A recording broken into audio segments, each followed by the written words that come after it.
Je vous remercie déjà au nom de Daylink d'être venus quand même assez nombreux à ce vendredi rouge, ici à Weimerskirch, qui est un peu plus périphérique, un vendredi soir.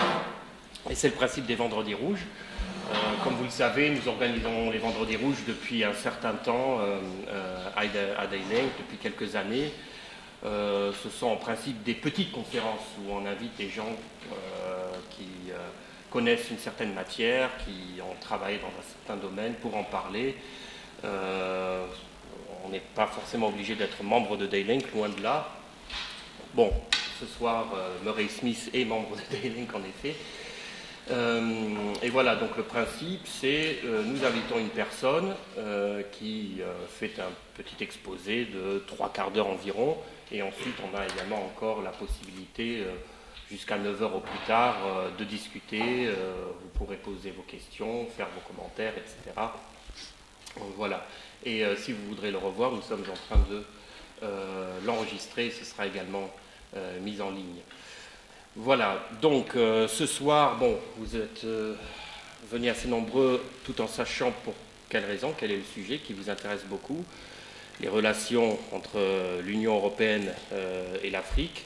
Je crois que Murray Smith ira encore un peu plus loin en parlant de toute façon aussi des relations peut-être un peu historiques. Je ne sais pas ce qu'il va encore dire sur l'Afrique et l'Europe.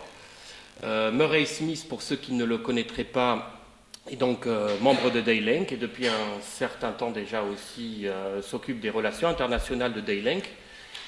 Et comme nous sommes tellement internationalistes à Daylink, le responsable des relations internationales n'est pas luxembourgeois et il est écossais. Hein. Non pas tu préfères écossais que britannique, je suppose. Oui, de loin. Peut-être que ça va se régler même formellement bientôt. Et donc Murray Smith vit déjà depuis un certain temps ici au Luxembourg. C'est quelqu'un qui a aussi beaucoup milité toute sa vie dans des organisations, entre autres aussi membre du Scottish Socialist Party, je crois, en Écosse. Voilà, et qui est historien de formation, qui a eu beaucoup d'engagement. Il a également dirigé l'Institut international des recherches et formations à Amsterdam, qui est l'Institut de formation de la 4e internationale, donc qui a un long parcours de militant et maintenant nous fait profiter également de ses expériences ici au Luxembourg. On a bien besoin. Voilà. Donc je pense que je vais immédiatement passer la parole à Murray pour son exposé. Voilà. Bon, pourquoi parler de l'Afrique aujourd'hui? Parce qu'on assiste à ce que certains ont appelé la deuxième ruée vers l'Afrique. La première ruée vers l'Afrique a eu lieu dans le dernier quart du XIXe siècle, et notamment au Congrès de Berlin en 1884-85. On a bien divisé l'Afrique dans une grande mesure entre le Royaume-Uni et la France. Et cette colonisation directe a duré jusque dans les années 60. Aujourd'hui, pourquoi il y a cette ruée vers l'Afrique? Parce qu'il y a beaucoup de richesses, il y a des richesses minérales, il y a des terres agricoles, et il y a une force de travail et un marché pour des produits des exportations occidentales, parce qu'en Afrique, c'est un peu différent de la plupart des parties du monde, on assiste à une explosion démographique. Il y a 1,2 milliard de personnes aujourd'hui, et ça va augmenter jusqu'à 2 milliards, 3 milliards d'ici 2050. Donc, et qui y va? Enfin, tout le monde y va. En premier lieu, les trois grands, c'est-à-dire les trois grandes forces impérialistes, pays impérialistes, blocs impérialistes. L'Union européenne, les États-Unis et la Chine. Mais aussi Dans le désordre, on trouve des capitaux venant de la Turquie, l'Arabie saoudite, les Émirats, le Brésil, la Malaisie, le Japon, l'Inde et l'Afrique du Sud. Donc, c'est l'ouverture en général au niveau planétaire, et en Afrique, c'est l'ouverture, il n'y a plus de chasse gardée. La France essaie un peu, mais elle n'empêche pas d'autres pays et d'autres capitaux d'investir dans ces anciennes colonies. Alors, les effets sont considérables. D'abord, il y a ce qu'on appelle le land grabbing. Je crois que c'est Rosa Luxembourg qui a inventé le terme. Ça veut dire l'accaparement des terres en Afrique. Aujourd'hui, il y a 21 millions d'hectares qui sont possédés par des capitaux venant d'autres pays. Le Royaume-Uni seul possède des terres 4 fois la superficie du Royaume-Uni. Et ce qui se passe, c'est qu'il y a une transformation de l'agriculture africaine traditionnelle, qui était à la fois une agriculture de subsistance, qui nourrissait les populations rurales, mais aussi suffisamment bien pour nourrir les villes aussi. Et quand les Occidentaux ou autres achètent des terres, ils éliminent cette agriculture traditionnelle et ils créent des monocultures pour exportation. C'est-à-dire, on trouve, par exemple, c'est pas nouveau, en Côte d'Ivoire, il y a le cacao et les ananas. Ghana, il y a aussi le cacao. Ces 2 pays représentent 2 tiers de la production de cacao dans le monde. Au Kenya, il y a des fleurs. Il y a des fleurs et beaucoup de fleurs qu'on achète, par exemple dans les magasins ici, viennent du Kenya. Et autre chose aussi. Il y a un petit exemple qui concerne le Luxembourg.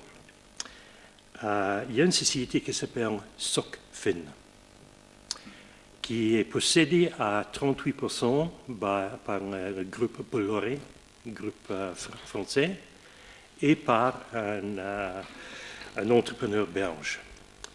Et ils ont une dizaine de plantations dans le monde. Et en 2011, Socfin, c'est une société luxembourgeoise, enregistrée à Luxembourg. Et donc, en 2011, ils ont pris des terres à Sierra Leone, dans l'ouest de l'Afrique, en assurant les habitants de ces terres, qui étaient des paysans avec leur lopin de terre, qu'il n'y aurait pas de problème, qu'ils resteraient avec leur lopin de terre et pourraient vivre comme avant, mais à côté, il y aurait une plantation. Et en fin de compte, ce n'était pas ça du tout. C'est la plantation a pris tout, et les habitants étaient dans une situation où ils ne pouvaient plus vivre comme avant.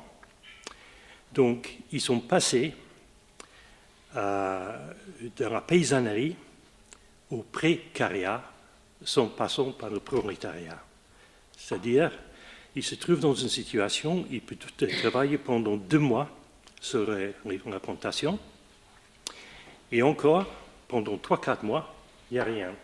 Donc, ils ne peuvent plus vivre de la terre et ils ne peuvent pas travailler sur la plantation. Et donc, ils se sont organisés contre cette situation. Il y a eu il y a un conflit dans lequel, grosso modo, le gouvernement de Sierra Leone s'est rangé du côté de Socfin. Et enfin, il y a un article ici dans le quotidien, fait par le rédacteur en chef du quotidien, c'est plusieurs articles l'année dernière et même ces dernières semaines. En plus, les marchés africains sont saturés de produits venant notamment de l'Europe. Et ironiquement, beaucoup de ces produits sont des produits alimentaires. Et donc les gens qui ne peuvent plus cultiver la terre et se nourrir eux-mêmes achètent des produits qui viennent d'Europe. Ensuite, il y a la pêche industrielle. Les petits pêcheurs, notamment sur les côtes ouest de l'Afrique, trouvent que les flottes de la pêche industrielle venant d'Europe ou du Japon et d'ailleurs sont là, et la façon de faire la pêche, il n'y a pas grand-chose qui reste. Il y a la question de la dette qui n'arrête pas de grimper. Pour l'Afrique subsaharienne, 13 milliards en 1973, 450 milliards d'aujourd'hui, et ça augmente dans la mesure où ces pays sont ouverts à l'investissement et les tarifs douaniers qui existaient avant sont supprimés. Et donc, les États ont moins de revenus et en fait, ils empruntent davantage qu'avant. Il y a aussi la fuite des cerveaux. Quand je dis fuite des cerveaux, en français, ça ressemble à un accident. Mais ce n'est pas un accident, c'est une politique. On dit brain drain en anglais, ce qui est plus exact. On cherche les jeunes africains, pas uniquement africains, mais d'autres pays du Sud aussi, qui ont un certain niveau d'éducation, et on les recrute pour Londres, Paris, etc. Et parfois même, on les identifie au moment de leur éducation supérieure et on ramène à Harvard, des universités en Angleterre ou en Europe. Et c'est une politique, et c'est une perte pour les pays d'origine. Il y a aussi une émigration non souhaitée. Parce que les jeunes gens éduqués, pas de problème.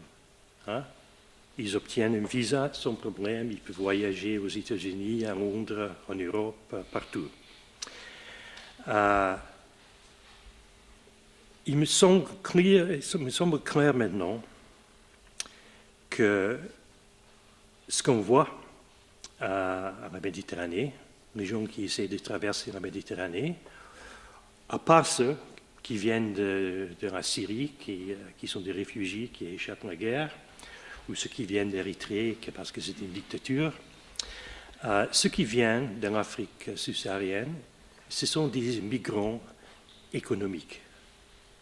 Et c'est parfaitement logique que si on détruit l'agriculture traditionnelle, il n'y a pas moyen d'absorber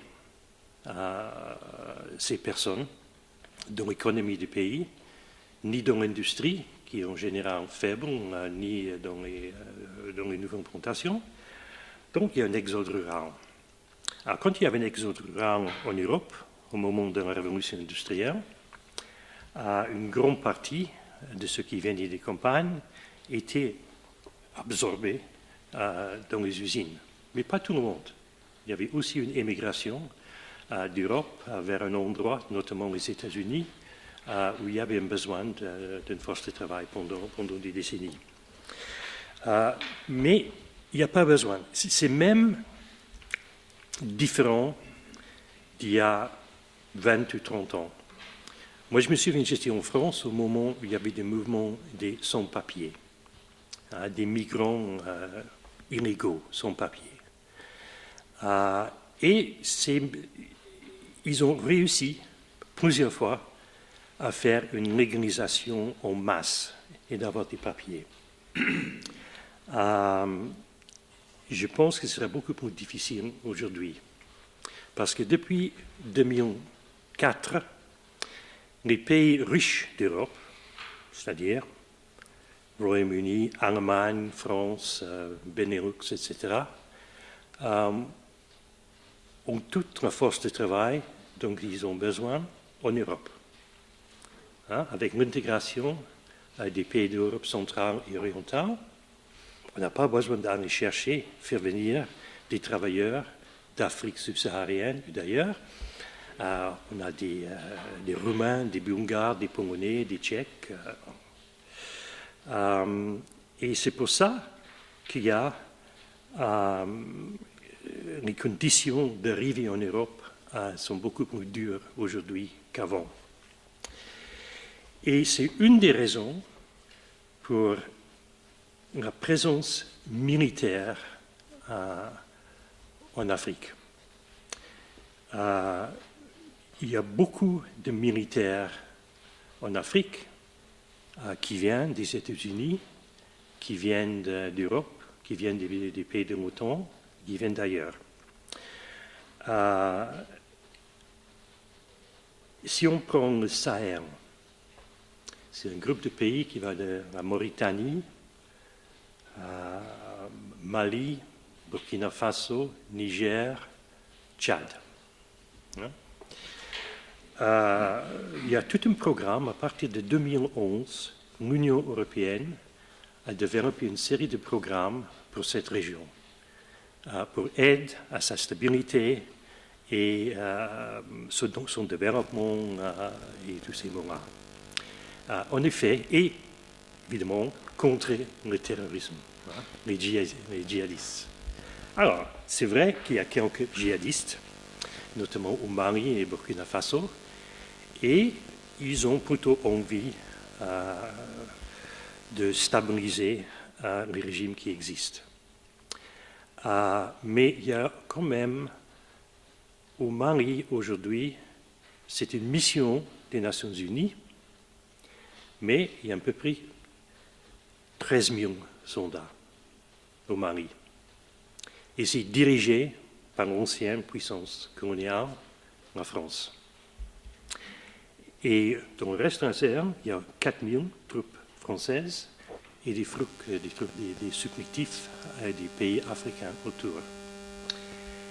Et c'est pour stabiliser le régime, et c'est aussi la première ligne ou la dernière ligne pour empêcher les Africains d'arriver vers la Méditerranée. Et ça marche. Il y a quelques semaines, l'Algérie a renvoyé 25 000 migrants. Et au début de cette année, le Maroc a annoncé fièrement qu'ils avaient bloqué 90 000 au cours de l'année 2018.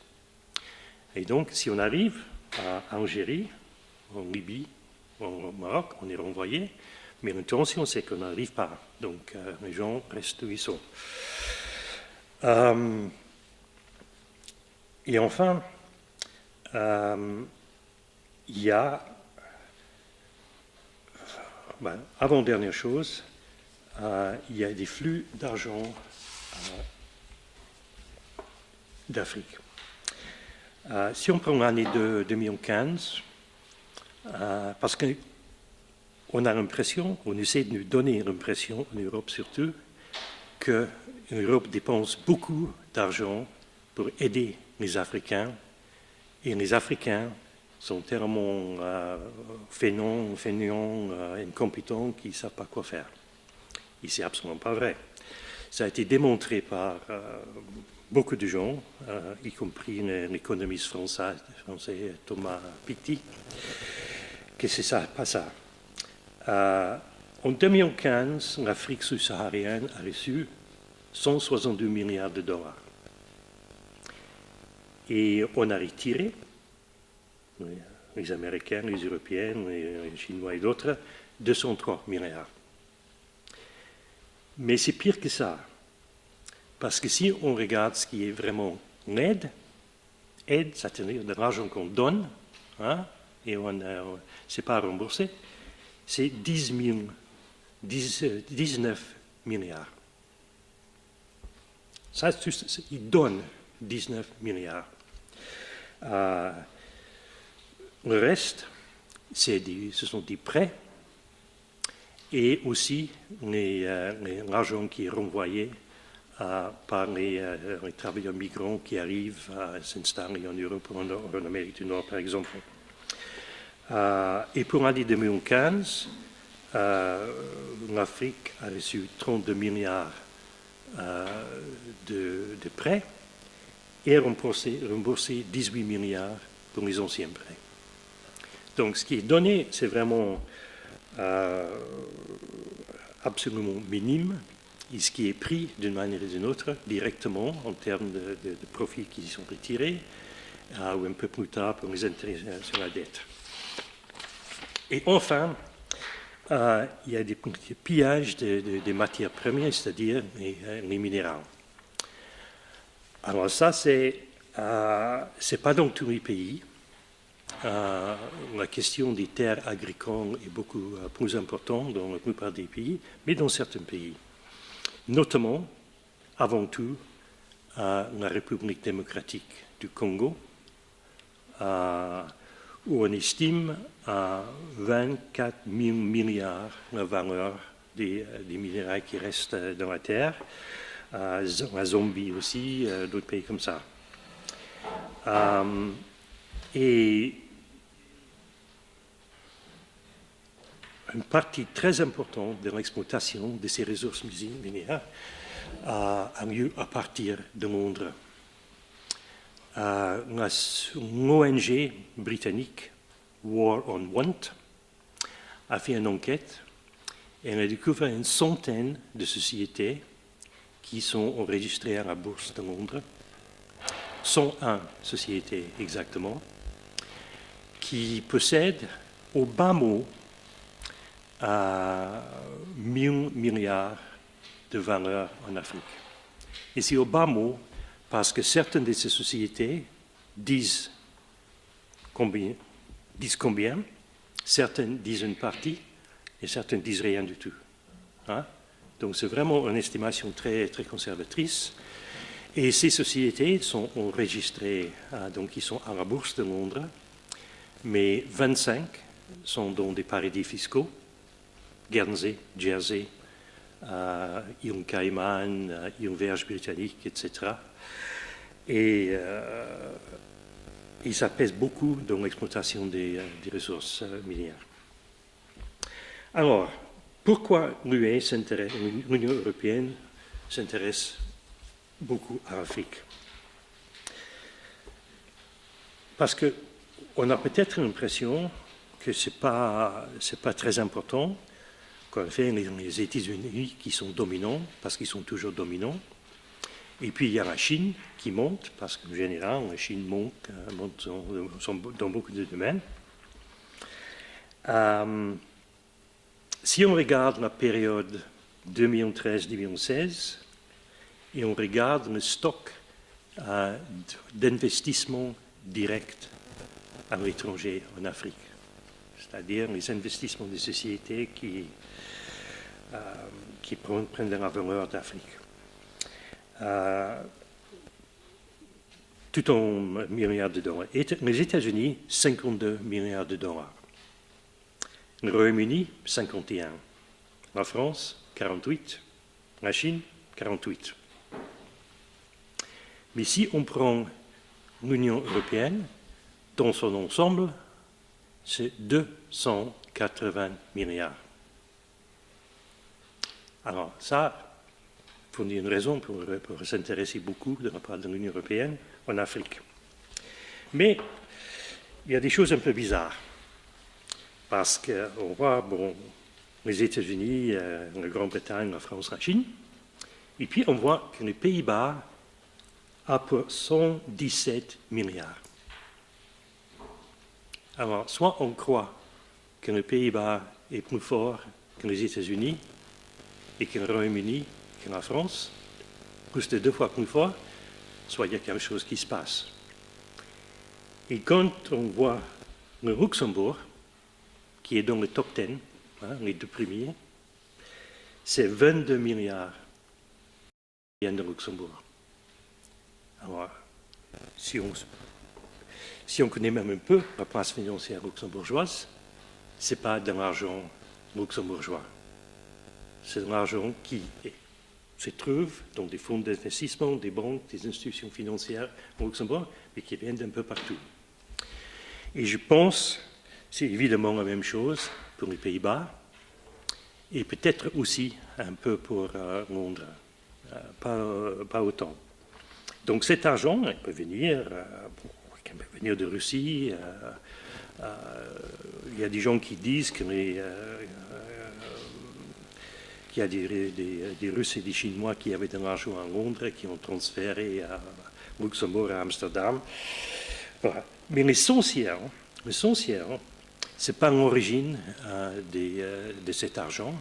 L'essentiel, ce sont les institutions financières de Londres, de Paris, de Luxembourg, de Francfort, qui possèdent ces sommes d'argent et qui sont capables de les investir en Afrique.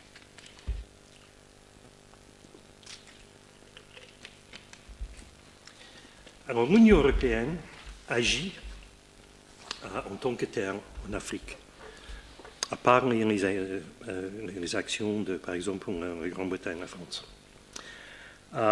Il faut dire un petit mot sur les formes de domination de l'Afrique jusqu'ici. Il y avait la période coloniale qui s'est terminée dans les années 60, qui était suivie par une décolonisation et par un néocolonialisme qui est particulièrement net en ce qui concerne la France. Il y a une certaine différence. L'empire britannique en Afrique a été démontré petit à petit entre 1957 et 1970. La France a fait ça d'un seul coup, 1960. Tout le monde indépendant. Mais il y avait une certaine drôle de conception de l'indépendance. Le Premier ministre de la Ve République, Michel Debré, il a dit en juillet 1960, on donne l'indépendance à condition que l'État s'engage, une fois indépendant, à respecter les accords de coopération signés antérieurement. Il y a deux systèmes qui entrent en vigueur en même temps. L'indépendance et les accords de coopération, l'un ne va pas sans l'autre. Donc ce qu'il est en train de dire, c'est vous êtes indépendant, mais il ne faut pas reprendre au sérieux. Et donc, la France a gardé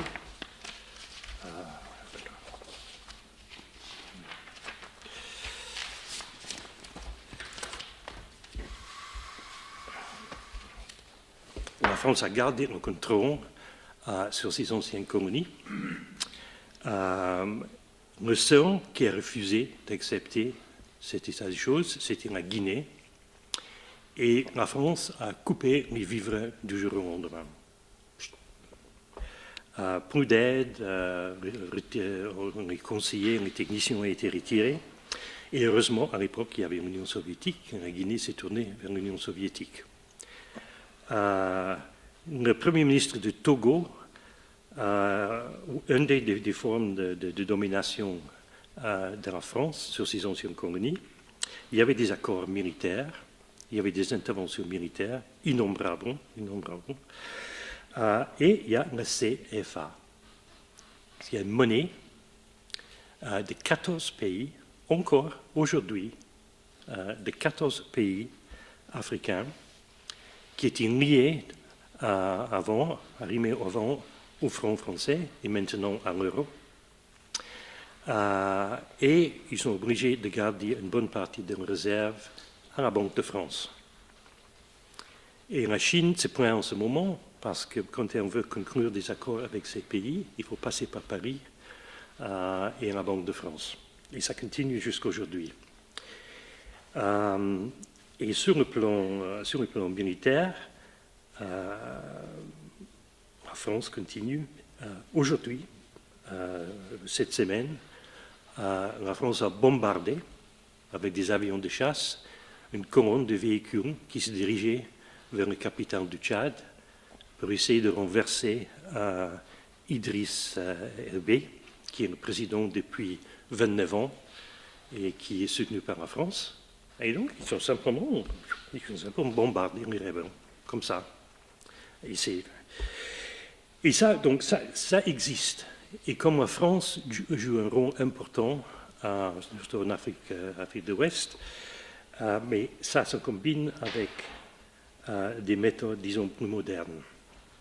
Et à partir du milieu des années 60, l'Union européenne a repris le flambeau et a commencé à négocier avec ce qui était appelé à l'époque ACP, Afrique, Caraïbes, Pacifique, à plusieurs dizaines de pays. Et dans ACP, le A était largement le plus important. Et donc il y avait des accords, d'abord à Yaoundé, dans les années 60, et ensuite les accords de Lomé à partir de 1975. Et c'était donc des accords entre l'Union européenne et les anciennes colonies. Et c'était des accords qu'on appelle non réciproques. C'est-à-dire les exportations africaines arrivaient en Europe sans avoir à rencontrer des tarifs douaniers. Par contre, les exportations européennes vers les pays d'Afrique, il y avait des tarifs douaniers. Et donc un certain revenu pour ces pays. Et c'était une relation de domination, de clientélisme, avec des aspects géopolitiques, parce que dans l'époque de la guerre froide, c'était l'idée de bien attacher ces pays à l'ouest, à l'Occident. Mais on donnait quelque chose. On donnait quelque chose en retour. Et puis, la situation change après 1989-91, avec l'effondrement de l'Union soviétique, du bloc soviétique, il n'y a plus de contrepoids. Donc, la chasse est ouverte. Et donc, en 2000, il y a ce qu'on appelle les accords de Cotonou. Et c'est là où on commence à parler des APE, accords de partenariat économique. Et l'idée d'abord, c'était jusque-là, l'Europe négociait avec les pays ACP en bloc, c'est-à-dire plusieurs dizaines de pays. À partir de 2000, ils ont décidé qu'ils allaient négocier avec l'Afrique en blocs régionaux. Et parfois en blocs régionaux, et parfois l'Union européenne avec un seul pays. Donc, et l'idée, c'était que tout ça allait être terminé en 2007. Mais ce n'était pas prêt en 2007, parce qu'il n'y avait presque aucun pays qui avait signé ces accords. Donc, c'était rallongé à 2014, et encore, pas beaucoup de progrès, et encore allongé à 2020. Parce qu'il y avait beaucoup de résistance en Afrique. Pas simplement des mouvements populaires, des mouvements sociaux, des ONG, etc., mais de la part du gouvernement. Parce que c'était le marché des dupes. Donc il n'y a plus de guerre froide, il y a l'Organisation mondiale du commerce qui est créée en 1995, qui dit que ce genre de choses, ces rapports clientélistes, c'est plus possible. Et donc, quand on négocie, on ne fait plus de cadeaux, C'est fini la non-réciprocité. L'idée, c'est que les pays d'Afrique exportent librement à l'Europe, comme avant, mais que l'Europe exporte librement aussi à l'Afrique, avec quelques petites exceptions qui ne vont pas durer. Et donc, c'est une liberté de commerce et c'est une liberté de mouvement des capitaux. Donc, l'Afrique, les pays qui signent ces accords, deviennent complètement ouverts à la pénétration des capitaux européens. Et aujourd'hui, je crois qu'il n'y a que 5 pays qui n'ont pas encore signé. Mais un de ces pays, c'est la plus grande économie d'Afrique, c'est le Nigeria. Et un autre, c'est la Tanzanie. Et au Nigeria, le gouvernement a le soutien à la fois des organisations patronales et des syndicats. Parce que c'est parfaitement évident que les industries au Nigeria ne vont pas résister à la pénétration de capitaux venant d'Europe. Hein? C'est évident que ce n'est pas une bonne chose. Alors, aujourd'hui, ils continuent à remettre la pression. J'ai vu ce matin qu'ils ont donné à la Tanzanie 4 mois pour signer. Et ils mettent des pressions aussi sur le Nigeria. Ils ne signent pas des pays autour du Nigeria comme le Cameroun, le Sénégal, peuvent exporter en Europe sans tarif douanier, mais il y aurait des tarifs pour le Nigeria. Donc il y a une pression constante et je ne sais pas si le Nigeria et la Tanzanie vont continuer à résister. Et on commence déjà à voir dans les pays qui ont signé les effets. J'ai eu un entretien avec une militante au Cameroun qui a dit qu'avant la signature, les multinationales faisaient les 100 pas devant la porte du Cameroun. Ils attendaient comme ça. Hein? Et une fois que c'était signé, ils arrivaient. Et on commence à voir déjà les effets en termes de la question des terres et d'autres questions. Et ici, on prend l'exemple d'un pays qui n'est pas ACP. Parce qu'il y a des pays d'Afrique du Nord qui ne faisaient pas partie du groupement ACP, et notamment le Maroc et la Tunisie. Et la Tunisie a signé en 1995 déjà un accord bilatéral avec la France qui concernait que l'industrie. Hein? Donc, dans les 4 libertés, donc on parle souvent dans l'Union européenne, mouvement de capitaux, biens, services et personnes, hein? Il n'y avait que les biens.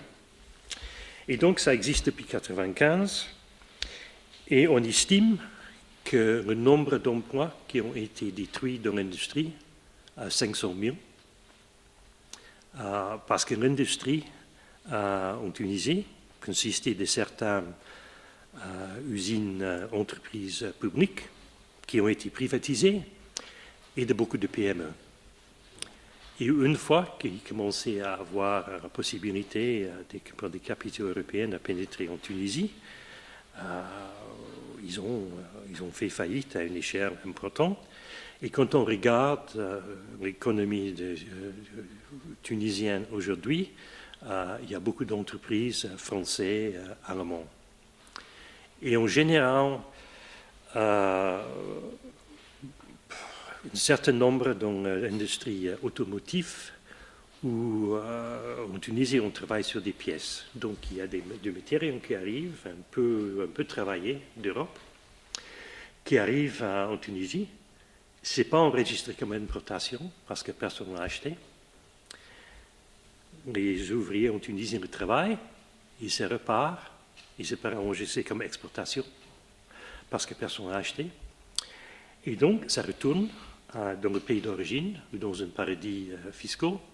Et tout ce qui s'est passé, que des travailleurs en Tunisie ont ajouté de la valeur à ces matériaux, et les profits sont bons. Et par exemple, pour l'année encore 2015, on compte à 980 millions d'euros qui sont partis comme ça. Et maintenant, ils essaient de négocier, enfin ils négocient, aussi avec le Maroc, quelque chose qui s'appelle la LECA, l'accord de libre-échange complet et approfondi. Et ça couvre tout, hein? Ça couvre tout, hein? L'industrie, l'agriculture, hein? Le mouvement de capitaux, biens, services et tout. Mais il y a quelque chose qui manque. Parce qu'il y a bien 4 libertés en Europe. Hein? Capitaux, biens, services, personnes. C'est ça qui manque. Hein? Il n'y a pas d'une liberté de mouvement des personnes. Mais ils y pensent à cette liberté. Et il y a quelque chose qui s'appelle droit de réadmission. Alors ça donne l'impression qu'il y a des gens qui sont à l'extérieur, ils ont peut-être été exclus, et on peut les réadmettre. Mais ce n'est pas exactement ça. Le droit de réadmission, ce n'est pas encore décidé, c'est en négociation. Les négociations sont censées se terminer à la fin de cette année. Mais droit de réadmission, ça veut dire que l'Europe aura le droit de renvoyer des Tunisiens qui ont réussi à arriver en Europe, de les renvoyer en Tunisie, et que les Tunisiens seront obligés, par les termes de l'accord, de les accepter. Et non seulement ça, mais ça s'appliquerait aussi à des non-Tunisiens, des gens qui viennent par exemple de l'Afrique subsaharienne, qui ont réussi à arriver en Tunisie et traverser la Méditerranée, ils sont aussi renvoyés en Tunisie. Ça, c'est la proposition de l'Union européenne. Et ce n'est pas encore accepté par les Tunisiens, mais il y a une négociation. Donc,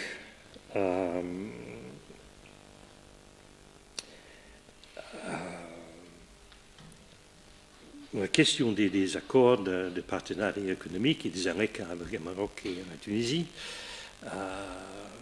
en grande partie, les APE ont été conclus. Et on va voir un résultat. C'est encore possible de résister aux ALEC au Maroc, en Tunisie. Et il y a beaucoup d'opposition dans la société civile, dans les mouvements populaires. Bon.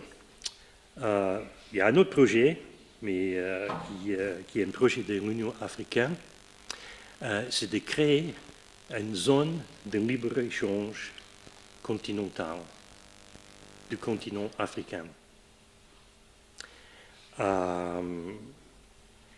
peux en dire quelque chose, c'est de la folie.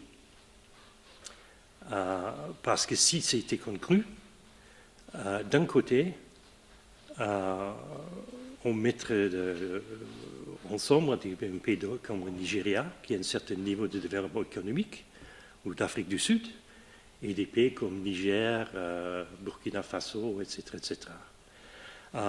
Mais même, ce n'est pas Burkina Faso et Niger qui sont les plus réticents pour cette zone de libre-échange continental. Ce sont précisément les pays comme le Nigeria et d'autres pays qui ont un certain niveau de développement, parce que cette zone continentale serait aussi ouverte aux capitaux venant d'Europe notamment. Et donc, c'est tellement mauvais que je ne pense pas que ça va se concrétiser. Parce qu'il y a beaucoup de pays, il y a presque tous les pays qui ont signé une intention, mais entre ça et concrétiser, je pense que ça ne va pas avoir lieu. Voilà, je vais arrêter là.